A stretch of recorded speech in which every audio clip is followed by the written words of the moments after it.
You're listening to Leadership Loading, a podcast that inspires leaders to be continuous learners and provides insight for those making the leap from the front line to the boardroom. My name is Jason McLaren, and I'm an Air Force firefighter veteran and safety expert turned entrepreneur and nonprofit director. I'm sitting down with industry leaders to talk about their leadership traits and lessons they have learned that can make an impact on future leaders. Hey everyone, it's Jason McLaren, host for Leadership Loading Podcast. Today, my guest is Dr. Keis. He's a fellow podcast host and runs the organization CRG Leadership. The website is crgleader.com. Today, he's going to be one of our speakers on our series on resilient leadership. And he has a specific talk that he does about transforming leadership and building skills for 21st century leaders. But we'll get into that. I'll let him introduce himself and we'll go from there. Dr. Ken, how you doing? I'm doing very well, Jason. And, thanks for having me on board and hopefully serve the listeners in a way that can transform their life. Yeah, definitely. I've listened to some of your stuff on your website. You have a great website. I think everyone listening, check it out because, I went on there and he's got a lot of free resources for those that just want to, learn a little bit more about leadership and some things you can do on your side before you engage him. And we'll talk some more about that.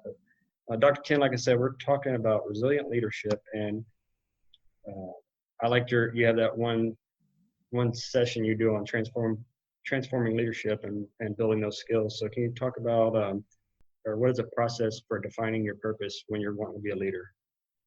Well, let me just kind of back up a bit. This is my 30th year in the industry. I've written 4 million words of content, 3 books, and 12 psychological tools and assessments. But interesting, like many of the people listening, I went through my own journey of trying to figure out, what is my life purpose? Where am I at? What am I supposed to do? I actually grew up on a dairy farm. And my grade 9 English teacher said I would not amount to anything because I couldn't read or write. So it was discovered when I did my master's degree that I was dyslexic. So a lot of times what we think we can or can't do is unfortunately incorrect. No way you could have convinced me, even in my 20s, that I would be an author.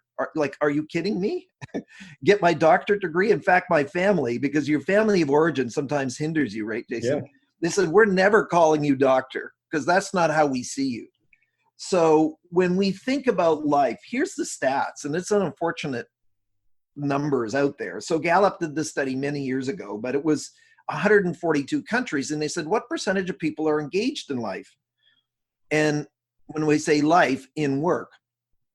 And so only 13% of the global population actually like their work or enjoy it.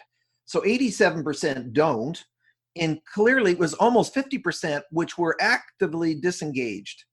So when you think about resilience, when you think about engagement, there's no way I can be engaged or resilient if I hate what I do. If every day I come to work and I just have this consternation or frustration or difficulty with what I'm doing. So I went through the same thing. I had my own dairy farm. I was a sales professional. And I got up one morning and I said, listen, if I was doing this 20 years from now, would that be okay? And my answer was absolutely not. So then I had to go on this road and journey to say, well, what am I going to do in life? Now, I knew when I was younger that being a speaker or a communicator was a possibility, something that I had interest in. I was asked a lot to be MC of banquets. So I already kind of had that hint, but I didn't know what I was supposed to speak about to who.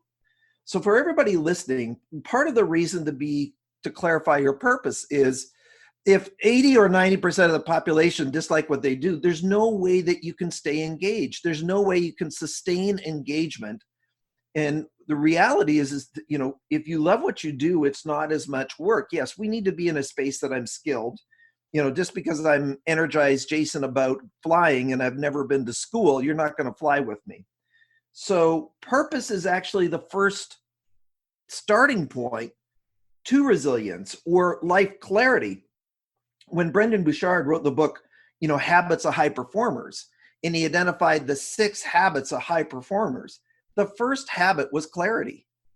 And so when I know that I know that I know, then in that space, I can start to sort of generate this energy And you know what? Life does take resilience, and resilience really comes from, I get knocked down and I get back up. And many of you that are listening, you've been through that in different parts of your life.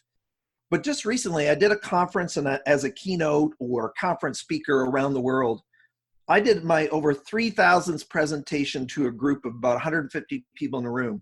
And Jason, what was interesting, and I've never had more fun doing it. So I've come to this space where you get to my time in life, and I don't think I'm old, but maybe other people might. But I love what I do. I enjoy what I'm doing. And I just felt so enthralled to be able to serve in this space, because one of the things that also happens for people who are listening is that competence builds confidence. So sometimes resilience and leadership lacks because I actually am not competent. I don't know what I'm doing. Maybe you are willing, maybe you want to be a good leader, but you don't necessarily know how to. So I'm kind of getting ahead of the game. But that first part is I need to know myself. And then as a podcast host, just like you, Jason, I get to interview some amazing people from around the world. And Dr. Tasha Eurich wrote the New York Times bestseller Insights.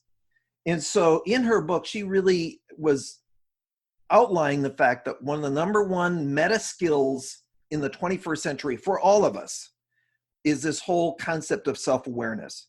So some people talk about mindfulness and emotional intelligence. We really want to think about self-awareness as a global thing. What is my personality? What are my skill sets? What are my values? How's my health affecting who I am? What are the actual leadership skills I have or don't have? But there's another step that most people don't talk about, and that is if I'm going to be a resilient leader. I could be self-aware, Jason, that I'm a jerk, but if I continue to be a jerk, I'm still a jerk, right? So self-awareness moves to self-management that then leads to self-mastery, where I'm in charge of self. Definitely. So, and then you go on and talk about deliberate leadership. Can you explain what that is, deliberate leadership? Does that kind of piggyback off of that? Well, it's all part of a model, a transforming leadership model that we put together. So when you think about life is about all these puzzle pieces that come together. So deliberate leadership is the second book. It's based on my other book, Why Aren't You More Like Me? I co-authored it with Dr. Mitch DeViti. And deliberate leadership is really understanding what is my personality or personal style. So many people are familiar with personality assessments. We believe we have the number one personality or personal style assessment globally. It's now been proven itself for 40 years, called the Personal Style Indicator. And here's why this is important. Now, Jason, do you have any siblings? Yes. I didn't ask you that, or you do. Yeah. So are they same as you, or are they different? Different, definitely. Okay, so same parents, right? Yes. So the question we have to ask ourselves, am I nature or am I nurture? Am I born a certain way with certain propensities, or does the environment shape me? And the answer to the question, Jason, what would you say? I guess it'd be both. I know for me it's both. Absolutely, it's both. But it's not one or the other. So there are certain, what we call preferences that we are born with, that it is influencing our leadership style. How we want to lead others is based on this sort of inherent, what we call natural predisposition. We are hardwired at birth around this leadership style. But it also applies to how people like to follow. So when we think about deliberate, is I need to understand my leadership style. I need to understand your style so that we can come together to build what we use in the book is this concept of credibility. So credibility is really behavior in motion. Where does credibility come from? It comes from trust, behavior that's seen as appropriate by who? By the other person. So now there are some people who wake up this way, Jason, but not everybody. But most people don't wake up in the morning to offend everybody around them. Well, what's interesting, there was a study done in Canada that said, what percentage of people think that leaders are incompetent or their supervisors incompetent? It was 70%. So I don't believe that if we were to interview the people who are in leadership would say, well, you think you're incompetent. Is deliberate leadership is I know myself, these natural preferences that I'm hardwired, then I need to understand the nature of who you are, and how I built a relationship deliberately is a 3-step process that we talk about. First of all, is what we call translating or reading others. So people are constantly leaving us clues about how they want to be treated, what's important to them, but we're not paying attention. We're oblivious. We're not aware. We're not mindful. Our emotional intelligence is like 0 or very low. Right. The next step is suspending. And this is the most difficult thing for us to do as human beings, is because we're inherently self-centered. I mean, I want to react and respond how I'm wired. We are done that way. So managing myself is a muscle that I use. Some people actually practice anger management, road rage. And so we get upset with our computer, we throw it across the room. Now you're not suspending. It's the opposite of kind of going what we call in neutral. And then the third step we call style shifting, meaning what does Jason need from me at this moment to build relationship to help him to move forward? So when we think about this deliberateness, I know who I am, I know who you are, I know the steps that I need to take to go to that next level with that. So that's the deliberate side. So people take our assessment, they get to know who they are, their team members take the assessment, and now we have this dialogue or conversation. Now, this step number 2, I just want to stop here for a moment around suspending. When we think about suspending, there was research done by Dr. John Gottman, who's in Seattle, Washington, around relationships. And what he proved is once our heartbeat goes over 100 beats per minute, we are no longer rational. So I don't know, Jason, have you ever lost it where we've said and done things to people that we care for that we regret because we got ramped up? Yeah, definitely. Yes or yes? Yeah, definitely. We've all done it. We've even seen it to somebody in a grocery store or retail environment where a 4-year-old is taking out their parents. and so all of a sudden this parent is saying to this 4-year-old, if you keep acting like that, I'm going to leave you here. They're not going to do it. But what's happened is the 4-year-old has already hooked the parent. So what Gottman proved is once our heartbeat goes over 100 beats per minute, we are no longer rational. So leaders, now I'm not saying that what they did was okay, was appropriate, was even, you're a safety manager as well. So, if somebody does something stupid, sure, I got to maybe save their life first. But the reality is only when I'm calm and cool can I have this conversation with this person, and I can still hold them accountable. But as soon as I get ramped up, I am no longer rational. And so what he proved that in personal relationships. Why do we have timeout for 4-year-olds? Because they can't listen, they can't hear, they need to calm down. We probably need that for adults. So as leaders, a lot of leaders engage in conversations when they get ramped up and they're not suspending, and now they have fried or burnt the bridge of that relationship, maybe even permanently. And I didn't intend to do it, but because of this flush of chemicals. So we use a statement said, first of all, your personality or personal style is not an excuse for your behavior. So we want to teach you self-management. The other one is that either you're in control of your personality or your personality is in control of you. So it's not an excuse for my behavior. So just because I'm direct and impatient, let's say, naturally, doesn't mean that I have permission to be rude to you. Now, here's the flip side for many leaders, Jason. There are some leaders where it's the opposite side. You think, well, there's this outbound or outward behavior that's kind of ruining the relationship. Well, there's some leaders who go inward and actually don't deal with stuff. So I'm not sure, you're in a work environment, Jason, where if you ever had a supervisor or known of a leader where somebody in the team is toxic and that toxic person is not dealt with by the leader, we just ignore them or we don't deal with it. And what does it do to the rest of the team? It feeds out to the team. So the sin of omission also applies. So if I'm a leader and I don't like conflict and I want harmony, and so then I avoid it, then really I'm eroding my credibility in the resilience in the team as well. So all of that, obviously this is like a 1-day or a 2-day workshop, and we're condensing it down to 8 minutes, is being deliberate, is knowing self, knowing others, and then taking the steps as you learn this. It's sort of like riding a bike. Once you got it, just be a student of style. Then I can actually build relationships way more intentionally and try to have, as much credibility with as many people as possible, with consciousness being brought to the table. Great. I like your analogy of saving a life first when you have that chemical reaction. And, the saving a life is the extreme, but there's other things, you can do as far as, bringing something down before you start going, off on someone for a short version of that. So, and then the personal style assessment, I think a lot of people, I know a lot of companies are adapting this now, are putting this in their hiring matrices and that sort of thing. And I've even got people that I coach or mentor, they've emailed me and they're like, what is this thing I got to do? You know, and I try to explain to them that, you know, hey, they're trying to figure out if you're going to be a good fit for the team, and that, you know, you're not going to, like you said earlier, be a jerk to everybody. Is that correct? Well, that's part of it. The other one is just an awareness. I mean, we go back to Tasha's work on insights and here's the one thing when we talk about resilience and knowing your purpose, et cetera.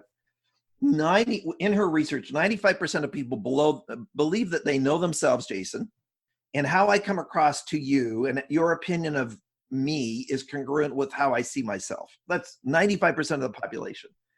But when she had her students go out and interview all the people around me, only 10% of those were congruent. That means that 85% of the people listening to this show or out there in the population, your belief of yourself is not how people see you.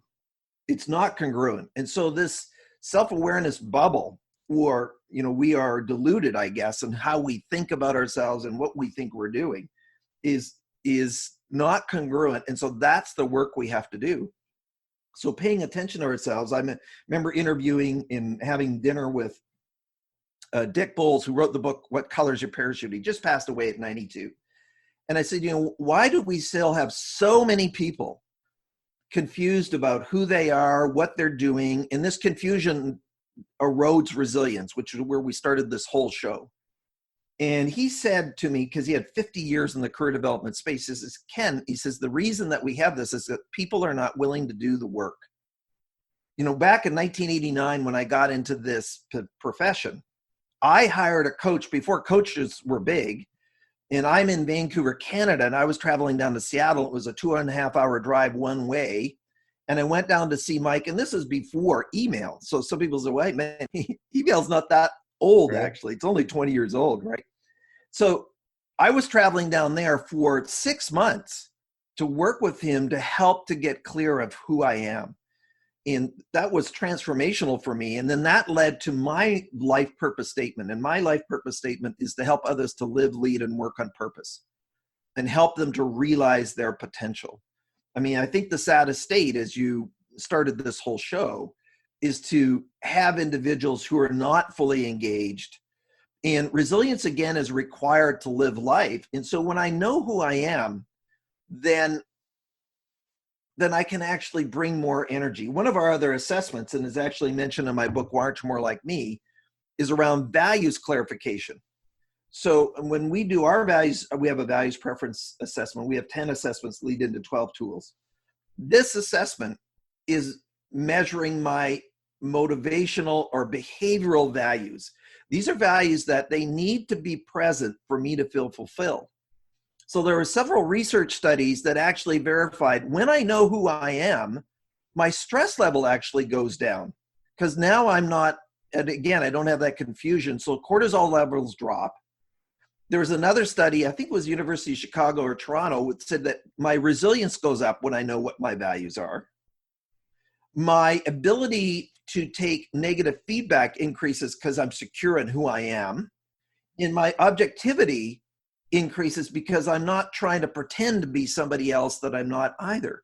So there's all kinds of research studies that said as I get clearer about who I am, how much more effective I am, and then it links back to this whole idea that you are working on with this podcast series around resilience for leaders is that, you know, we make a statement. We have a 3-day certification that other professionals come to our training called PMAC, Professional Mastery and Assessment Certification.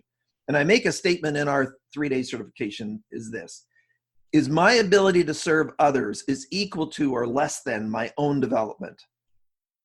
So I think it's ironic because I speak at a lot of conferences, many of them career development or leadership conferences. And I said, isn't it ironic? Some of you in this room are trying to help other people to get clear in their life, but you're not clear about your own. Right.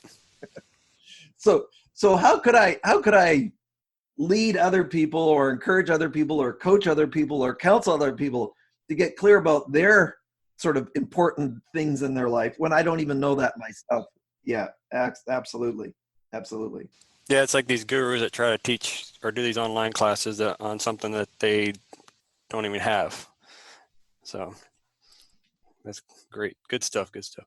So you kind of hinted on the certification you guys have, and then you have a bunch of other stuff on your website. I know a lot of that's geared towards companies or organizations. Is there anything that's available for individuals? Well, it's actually, Jason, just to clarify, it's both. None of our tools require certification. So anybody could go to our site this very moment at the end of this interview that you're listening to crgleader.com, look under assessments, look under personal style, purchase it, and you'd be taking that and you could have your report within 8 to 10 minutes as soon as you complete it. So we believe that anybody who is literate, who is probably 15 years of age or older, have used our tools. So we have high schools that are using it, universities, corporations. So corporations can access the tools to have a global application to an organization. Or those of you that are listening, if you're an individual and you really want to get clear in your life, and I'm not very big on this victim mentality that sometimes we have out there that, my condition is based on what everybody else has done to me. That is the most disempowering mindset that a person can have. The only person that's responsible for your life is you. We always have choices about how we respond, what we're going to do. So my encouragement to all the listeners is that you would take responsibility for your life 100%, and you would work on yourself, and you use these tools and resources to go to the next level. I remember when my son, I'm a father of 2 millennials, who was in university not that long ago, and his friend asked him, said, "I'd like to take your dad's personality assessment, personal style indicator." And he said, "Well, how much is it?" And my son said, "Well, it's $45. He said, $45? I'm not going to pay that for an assessment. And that weekend he went to a movie, bought a pizza and had a beer and spent $75. Right. So the reality is that, investing in yourself, it doesn't have to be overwhelming, but that is the most important person that you want to invest in, not from a self-centered point of view. That's not what I'm talking about, but from a self-honoring point of view. And so knowing yourself, bringing the skills, transforming leadership has the other component where there's other skills to develop. Well, that takes a lot of time to develop. In fact, now that framework is being used in law enforcement all across the U.S. through my partner, Dr. Mitch DeViti, and they just held a 3-day, 24-hour workshop to be able to even just introduce the 60 skills that we have in the transforming leadership model. So I don't just show up to a 1-hour webinar and boom, all of a sudden I'm this gifted leader. This is my 31st year doing this. It's taken a lifetime to kind of get to this point, know this content, write 4 million words of content. And I said, oh my goodness, how did that happen? Well, that happened over 30 years, not overnight. Yeah, it takes time to build things, and knowledge and leadership is one of those things. And we've got to put in the effort and the tools to get where we want to be. So, all right. So you've written over 5 million words, you said? Well, I guess it's just over 4. We sort of lost track of it. And again, not bad for a dyslexic guy, where the invention of the computer saved my bacon. In other words, it equipped me to be an author, where if the computer wasn't here and I had to handwrite everything, it wouldn't have happened. Yeah. And so you mentioned tell us what all your books are. Well, I have 3 primary books that are out now that are related that I've written, and that's Why Aren't You More Like Me, Deliberate Leadership, and The Quest for Purpose. And by the way, we're going to give a guest to the listeners here. So if you want to hang on through my speaker site, and that's going to be the Quest for Purpose ebook. And then the Transforming Leadership book is written by Dr. Terry Anderson, who founded CRG, which has now been around for 41 years. It was founded in 1979, so at least at the recording of this. So the Transforming Leadership book was the framework for curriculum for a leadership component in university. It was 160 hours. And then if people want to learn about the assessments, they can go to crgleader.com. And just to maybe mention the gift now, Jason, is my website for myself is Keis, KenKeis.com. And then /loading is the hidden URL for all the people listening to your series. Okay? Awesome. And so we made the URL that's kind of linked to the title of your show. Cool. And so they can go there and they can get, normally it's $30. We'll be able to give them the Quest for Purpose ebook for them to be able to engage it. Please reach out to me. See, what's working, get into it. There's all kinds of components in there where we ask a series of questions to get clear in life. Excuse me, meaning, when we think about, there's all kinds of theories in career practitioner world, and some of it is assessment, some of it is what they call narrative or journaling. We actually do both within the book to be able to help you get clear. Great. I'll put all that stuff in. I'll put your book titles and the link in the show notes and on the post when we post this. Yeah. Well, thank you, Dr. Ken. That's all I've got for today. Thank you for your time. Thank you for coming on, share your knowledge, and any closing words for the listeners. Well, my encouragement, and first of all, thanks for having me on. I appreciate that, Jason. My encouragement for everybody here is that if you don't know what your purpose is in life, then your purpose in life is to find your purpose. Then don't freak out about it. Don't get anxious about it. Don't get all upset over what you haven't figured out. Just go on this journey. Allow yourself permission for the amount of time it's going to take to get clear. And guess what? We're constantly refining. What I'm doing and how I'm doing it is evolving. Welcome to life. Welcome to change. I'm still doing the same core stuff. But for you, every single person listening has a purpose. If you don't know what it is, then that's your job to find that out, and only you can do it. And so if we can contribute in any way, love to be able to support and reach out, and I'll respond as quickly as I can to any inquiries. But thanks again, Jason, for having me on. All right. Thank you, sir. Thanks for listening to the Leadership Loading Podcast. You can support this podcast on Patreon. Go to patreon.com/leadershiploading to get access to exclusive content, chats, and a whole lot more. Again, that's patreon.com/leadershiploading, or visit our website, leadershiploading.com, for more options.